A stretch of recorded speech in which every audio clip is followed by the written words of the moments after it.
Nadhani umeshawahi kutana na kinyesi cha rangi hiyo nyeupe cream kabisa, au nyeupe ya rangi hii hapa, au muda mwingine utakuta kimegandia kwa nyuma kama hivi, na muda mwingine cha njano kama hiki hapa ambacho nakiona. Sasa hiki cha njano ambacho nakiona hapa, hiki ni kipindupindu, na kile cheupe ambacho umekiona pale nyuma kabisa, ile ni typhoid. Hivi vinyesi huwa vinamwacha kuku akiwa na afya vizuri kabisa, sio kwamba unakuta kuku amezubaa. Labda mmoja mmoja unaweza kumuona amezubaa kama alivyozubaa huyo hapo, lakini ni ugonjwa hatari sana. Kwa nini nasema ni ugonjwa hatari?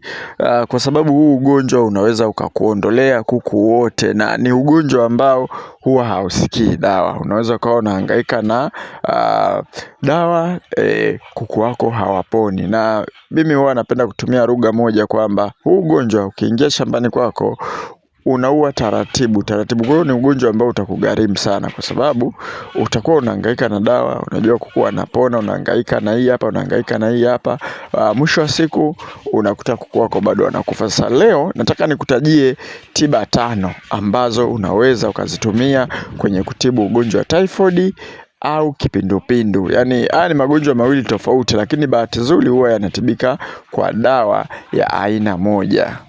Na nikukumbushe vizuri, hiki kinyesi ambacho kinagandia nyuma ni kwa kuku ambao wamekuwa kiasi. Kama ni vifaranga wadogo kabisa, ukiona kinyesi kinagandia nyuma, huo ni ugonjwa mwingine tofauti kabisa. Lakini pia kama kuku ameumwa, amepata maumivu makali sana, utakuta anatoa hichi kinyesi cha njano. Hapo ndo inakuwa sio kipindupindu. Kwa mfano, kuku ambaye anakuwa na kidonda, labda amedonolewa au ana kidonda kikubwa, hiyo changamoto lazima itafikia sehemu itampelekea yeye kujisaidia kinyesi cha njano. Au ameumwa sana mafua, umempa dawa kali, lazima itafikia kipindi utakuta kinyesi anachojisaidia kinakuwa ni cha njano. Anaweza kawa anajisaidia kwa mfano kwenye mafua, anaweza kawa anajisaidia kinyesi kigumu, lakini unakuta pale panapoishia panakuwa ni kinyesi cha njano. Kwa hiyo mazingira hayo yatakufanya wewe ujue kutofautisha vizuri. Kuku wale wanaodonolewaga eneo la nyuma, nyuma pale kwenye mkia pale juu, maana kuku ndo wanapopendaga kudonoa, lazima tu atatoa kinyesi cha njano, ambayo hiyo inakuwa sio typhoid. Typhoid yenyewe kama yenyewe, kuku anakuwa anatoa kinyesi cha njano, anachangamka, hana majeraha yoyote, haumwi homa yoyote ile, lakini inaambatana pia na vifo. Utakuta kuku mmoja amekufa, wawili wamekufa. Hawafi kuku wengi, lakini kila siku ni ugonjwa ambao utakuwa unaokota vifo. Na mazingira ambayo yanasababisha magonjwa yote mawili ya typhoid pamoja na kipindupindu ni kwenye upande wa vyombo, usafi wa vyombo, hasa vyombo vya maji. Kama utashindwa kusafisha vizuri vyombo vya maji, kuviosha kwa sabuni safi, kuna muda mwingine ukivigusa kwa ndani hivi unakuta vinatoa ute, basi moja kwa moja inapelekea unaweza ukapata haya magonjwa ya typhoid. Kuku wako lazima wataumwa typhoid au kipindupindu. Yaani kiufupi ni kwamba uchafu ndo unaopelekea kuku wako kupata ugonjwa wa typhoid pamoja na kipindupindu, kama ambavyo ipo kwa binadamu.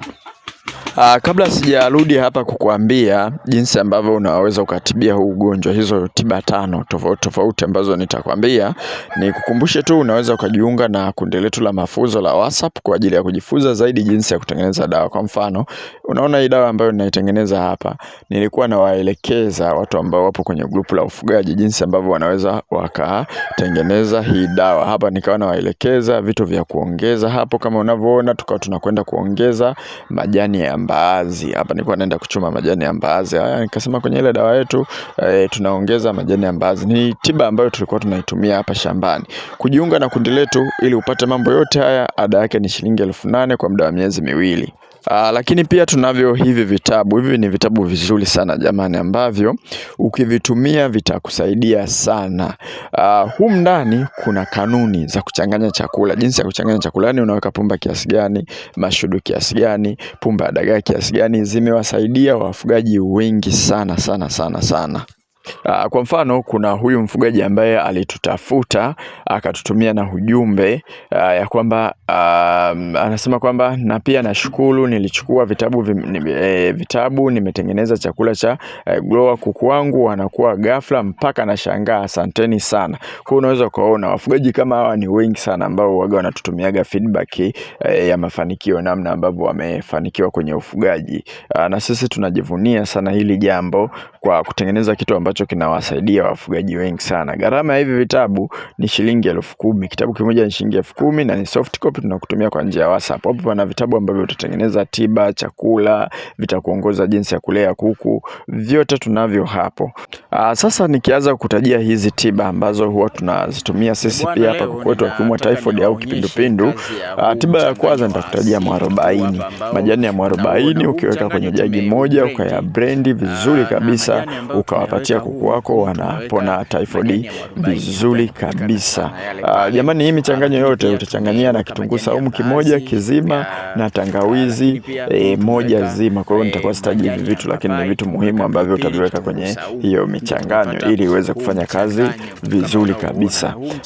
Ukitoka kwenye majani ya mwarobaini utakuja kwenye majani ya mpapai. Majani ya mpapai kuna jani nitakutajia huko mwishoni, lipo vizuri sana. Majani ya mpapai pia yanatibu huu ugonjwa vizuri kabisa. Kuchukua majani matatu ukaya blend ukawekea kuku wako kwenye maji wanaokunywa maji lita 10, wanapona vizuri kabisa hao kuku wako. Lakini pia kuna majani ya mashona nguo. Mashona nguo nadhani mnayajua, yale ambayo yanapatikanaga mashambani yananasia kwenye nguo. Sasa yale majani ukichukua jagi moja, majagi mawili ukablend ukaweka kwenye maji lita 10, kuku wako wanapona vizuri kabisa. Na mwisho kabisa nikutajie kuna majani ya mpela. Majani ya mpela ndio ni tiba asilia, yani ni tiba asilia nzuri sana inayotibu haya magonjwa. Ukiona umehangaika na hizo tiba zote, rudi kwenye majani ya mpela. Majani ya mpela yatatibu vizuri sana. Au unaweza ukachanganya majani ya mpela na majani ya mpapai. Jagi 2 tu za majani ya mpela yanatibu haya magonjwa.